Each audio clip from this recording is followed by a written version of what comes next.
Broadcasting from the business capital of the world, this is the Podcast Business News Network. If you're struggling with some challenges in your life, you want to make some changes, we're going to get you help stat. I'm using the word stat because I know that she's heard and used that word in her medical background as somebody that has worked in the ICU as a nurse, and she's changed direction along with that into something called mindset strategist. Yeah, she helps us work through those things. And that's why she's the founder of ICU. Notice the connection there, 1111. And that's when you think about 1111, you think about a dream. You should make a wish. And it's ICU-1111.com. Anju Rahidram is with us. Anju, welcome back. How you doing? Hi, good. I'm good, Steve. How are you?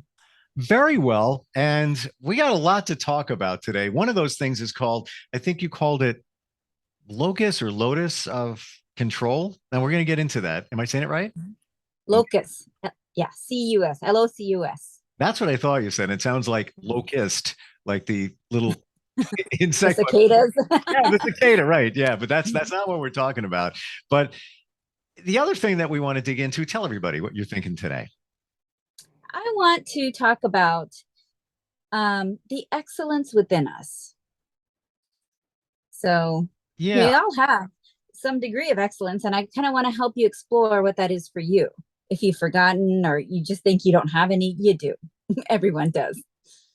When you say excellence, are we meaning somebody's integrity, their morals, their values? Are we talking about what they offer to the world, like your sense of purpose?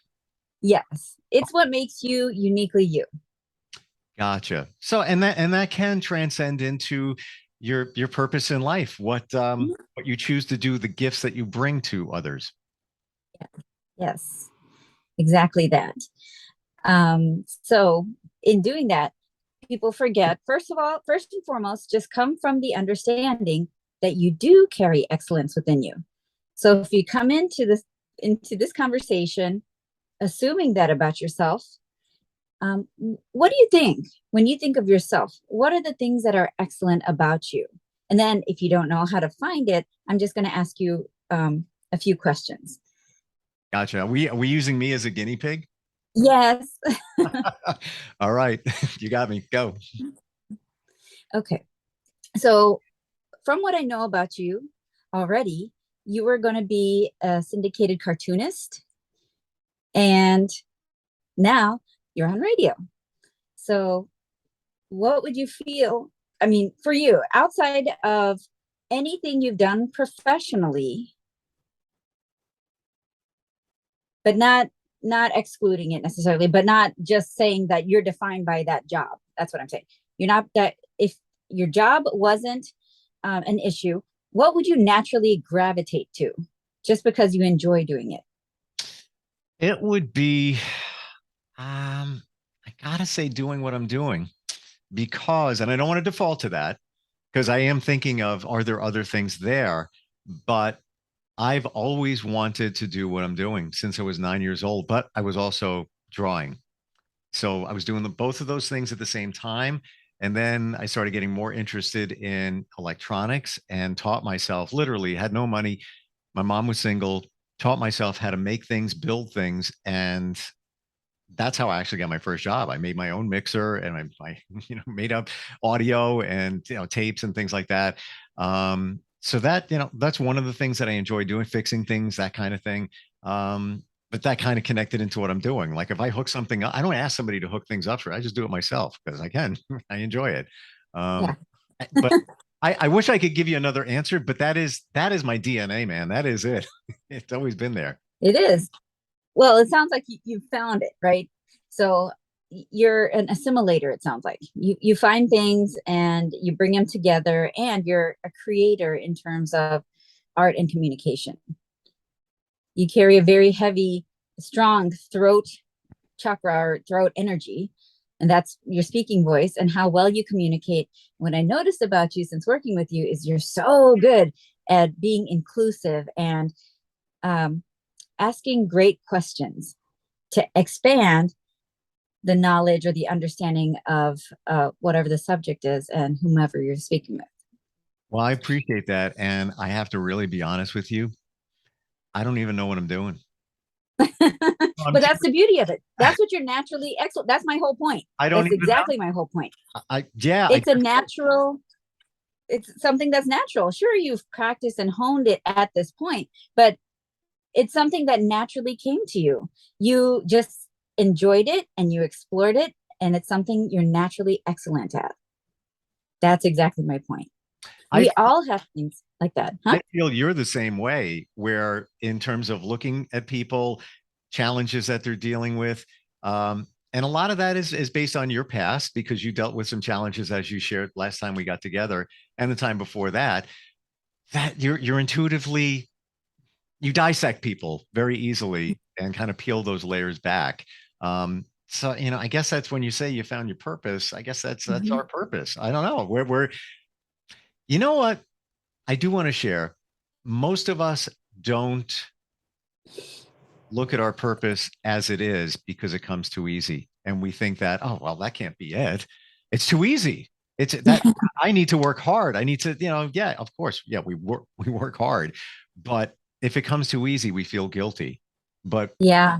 it's Well, coming things naturally. kind of come back full circle. Yeah. That's another part of life, right? We go through things, creating this life for ourselves, right? According to what we want to do, who we want to be, who we think we should be, how we need to appear for others, Yep. accomplishments, things like that. But then we get to a point, usually in middle age, where we're like, where did I go through all this and all this? I'm covered in all this stuff, accolades, success, failures, whatever it is. You're just covered in stuff the first half of your life. And then the next half of your life, and this could be either way.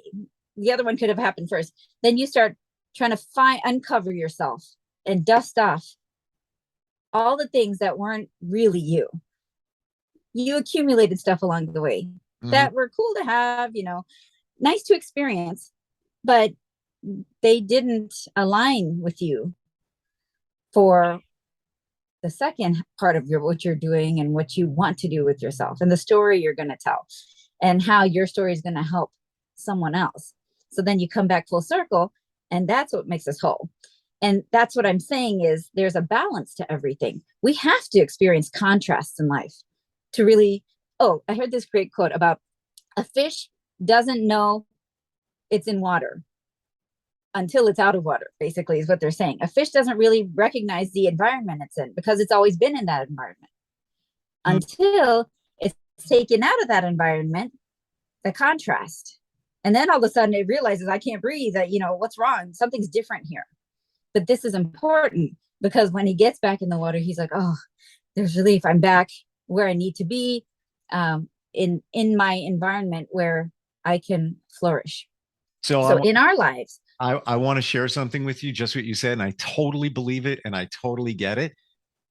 Sometimes it takes an event that you weren't expecting, like the fish got out of water.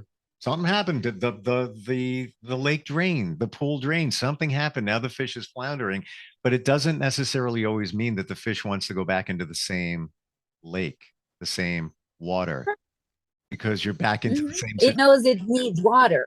Yes, but maybe not that water. But, yeah. Right? Yeah, exactly. The bowl needs to be cleaned, or it just wants a change of scene, but it does definitely need water. So for you, your water is to create and assimilate and to communicate. You're heavy on the communication, and that translates into, an understanding. Usually communication translates to either trying to get an understanding or help other people understand. So, or even enjoy, like have a sense of joy, like art, usually cartoons and things, make people happy. And so you like to bring joy, and you do bring joy. It's been a joy for me to interview with you because I feel like you're very engaging and you ask great questions and you understand this work. So it's very helpful for me to come on to here, engaged with a person like you and your skill set, your excellence, for me to interview and talk about what I do. But see, if you were make it easy.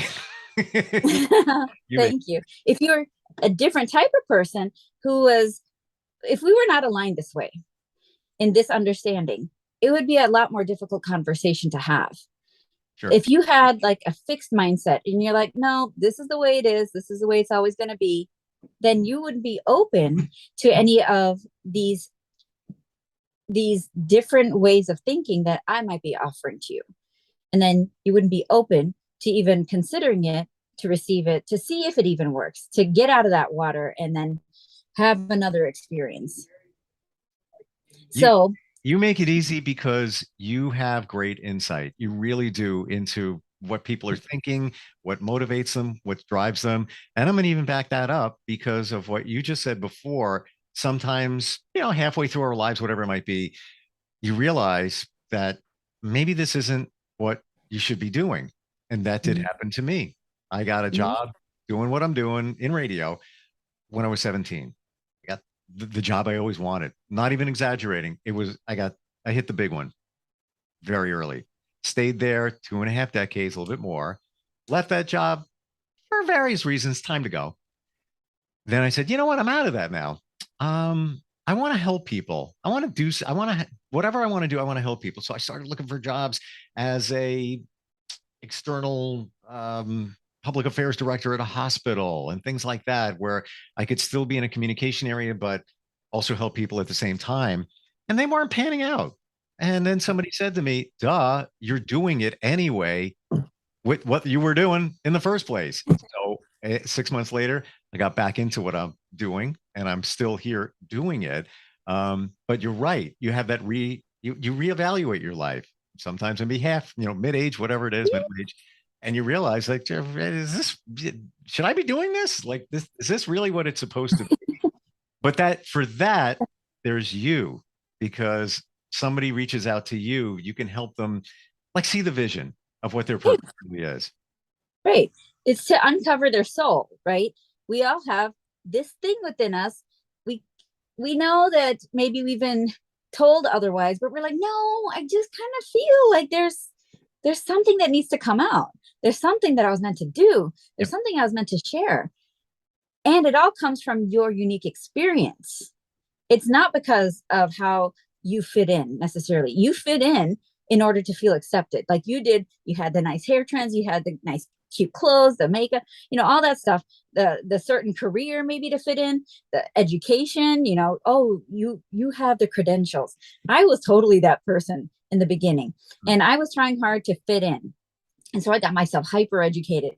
I got myself all these, I wanted to be accepted, look a certain way, act a certain way, and feel a certain way. But then I was like, well, am I really being me? I mean, do people see me for me? Do people see my value that I add just for being me? And well, the problem was I didn't see my own value. That's why I was kind of chasing other things outside of myself. And this is where locus of control comes into play. So we have a locus, or what is your kind of your center of control? What guides you? Your guiding principles of control. Is it external things or internal things? The external things are things like your parents, your friends, your community, school, religion, politics. Then your internal locus of control is your knowledge, your feelings, your intuition, your talent, your problem solving, your excellence, your creativity, and ultimately your choices and your decisions. That's your internal locus of control. Ideally, like I was saying, we're a big ball, a circle. So there's two halves. We can't just be unilaterally one side or the other and live a whole life, and be healed and whole, because healed means being whole. So if you are negating one side of this, or just like, no, I am just only following external, I'm controlled totally through my parents and the church and my religious and spiritual, or sorry, political beliefs, then you are kind of making your existence a little lopsided, your spiritual existence a little lopsided. So to get into balance, it's good to get perspective. And what does it mean to get perspective? It's being that fish out of water, facing that discomfort. And once you start talking to people who are different than you and being in environments that you would normally never be in, you change genetically. On a cellular level, there's something that happens within you to adapt to that person, that situation, and glean lessons from that experience, from that air, from that water, from everything you're experiencing in that changed environment. If you want to change your environment. That is a big way to find or uncover different aspects of yourself when you're feeling lost. I know it sounds counterintuitive, but it is a way you find yourself. It's not someone telling you what to do. It's you in a different environment. We're adaptive. We find a way. So then we start to uncover what works for us from either side of what we're talking about, our internal and our external locus of control. 1,000,000,000%. Now, that being said, I don't want to cut you off, but I totally agree with you.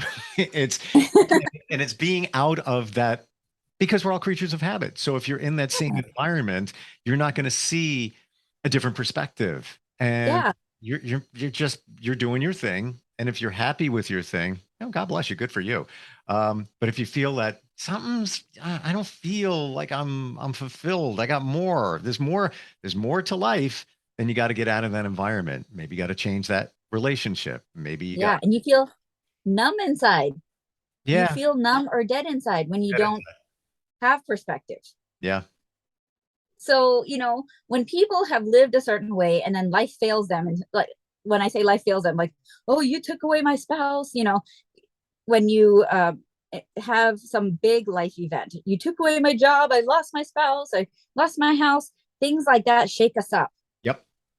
That could be, I feel like a rupture in your soul, right? But that rupture is because you say things along the way. You're like, man, I wish I was rich. Man, I wish I had a chance to really spread my wings. Okay, then you lose your job. You're like, oh no, wait, I didn't mean to lose my job, but you needed to lose your job to get to that opportunity to spread your wings, maybe. And let's be so, honest. On the way, it ain't gonna be easy. Sometimes it's gonna be a challenge, right? To get to that point. Oh yeah, for sure. So let me just tell you a brief story. So I started off as a nurse, bedside nurse. Then I went into so bedside nurse on a cardiac step down. Then I went into intensive care. Then I get bored every 2.5 years. So I go get educated or change jobs, like laterally. I try to move around within the organization. And I was there for 10 years. So then I got an MBA. So I have a bachelor's of science in nursing, a master's in business, and in healthcare administration. Then with that healthcare administration degree, I wanted to, in that degree program, I learned about healthcare IT.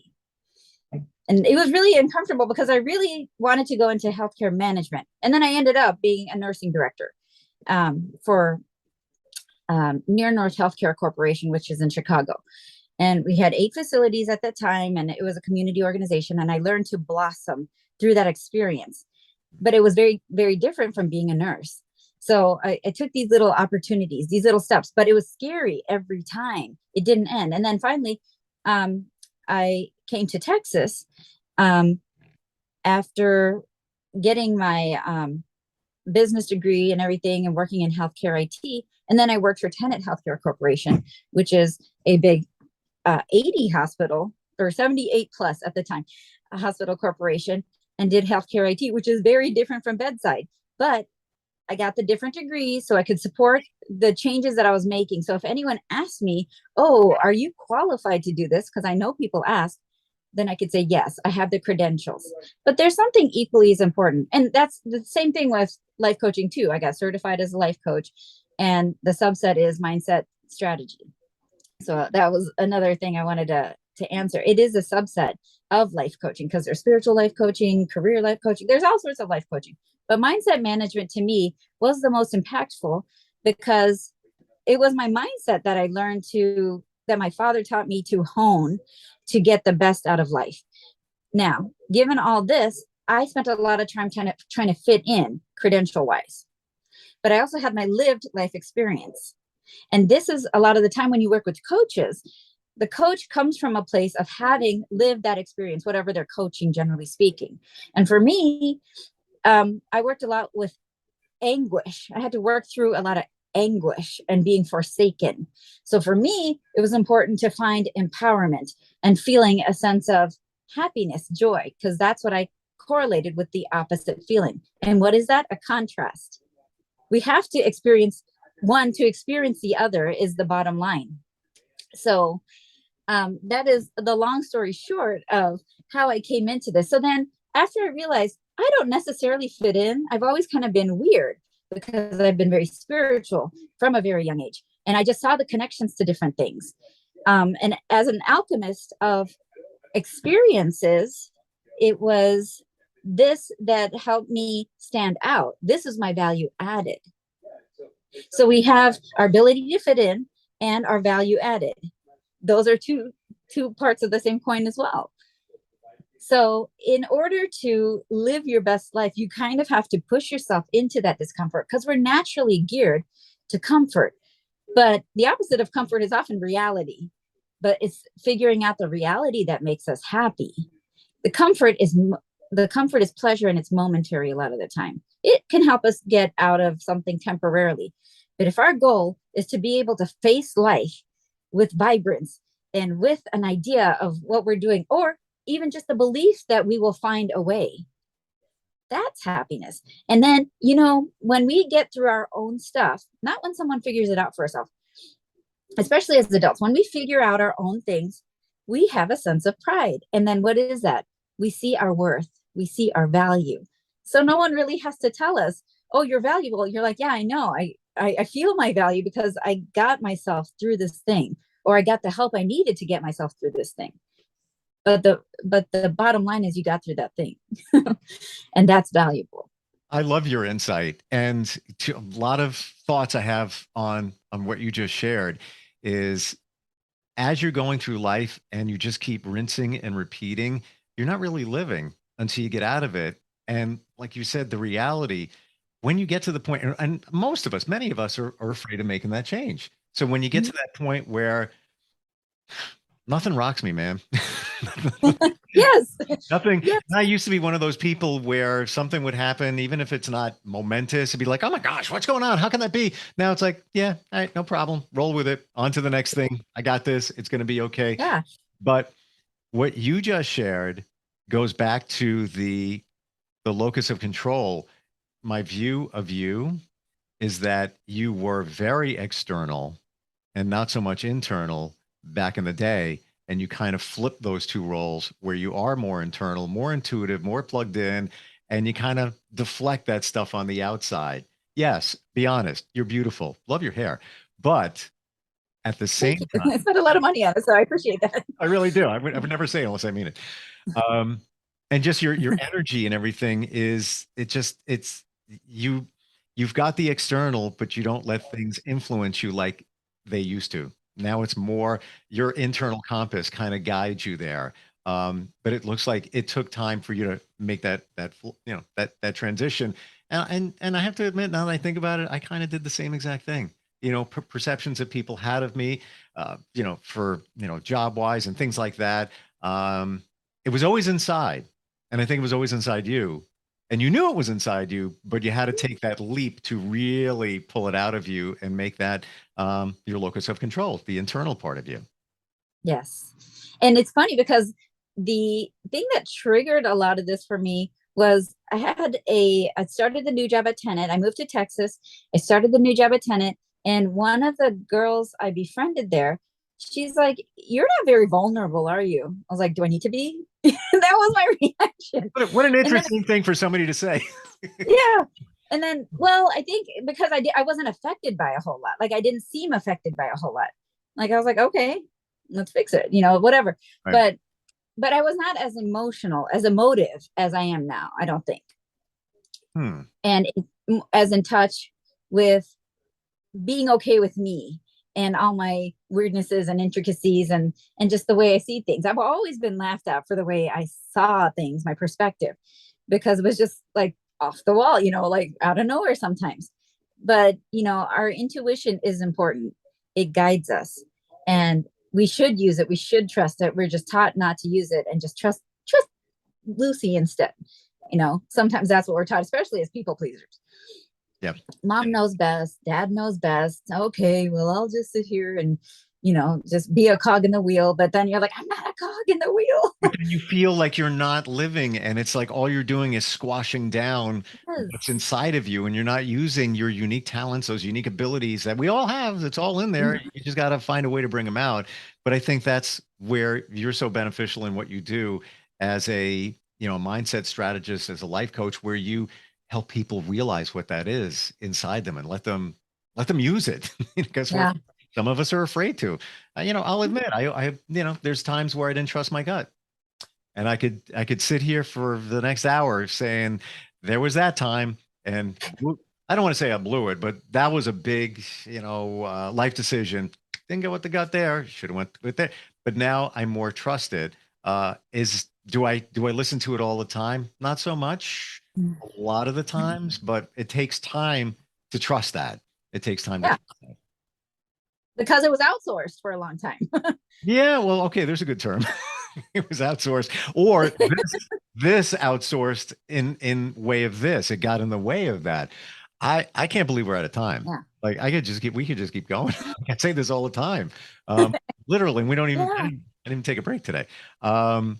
ICU-1111.com is your website. And if somebody wants to, if this is resonating, they just reach out to you and start a conversation, right? Yes. And I'm actually on TikTok too, which is my biggest platform right now, where I'm at ICU_1111. So 4 1s. Gotcha. Yeah. Really great talking with you as always.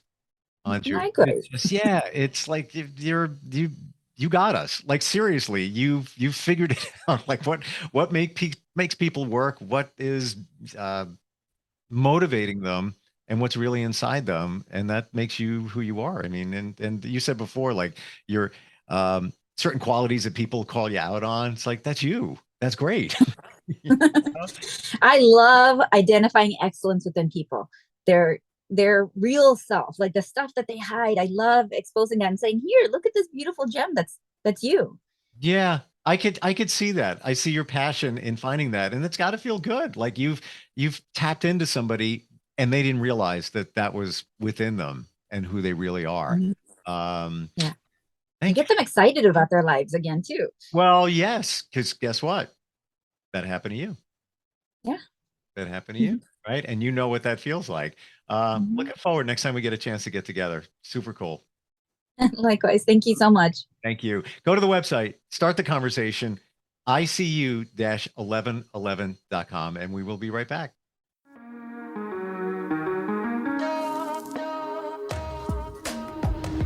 Broadcasting from the business capital of the world, this is the Podcast Business News Network.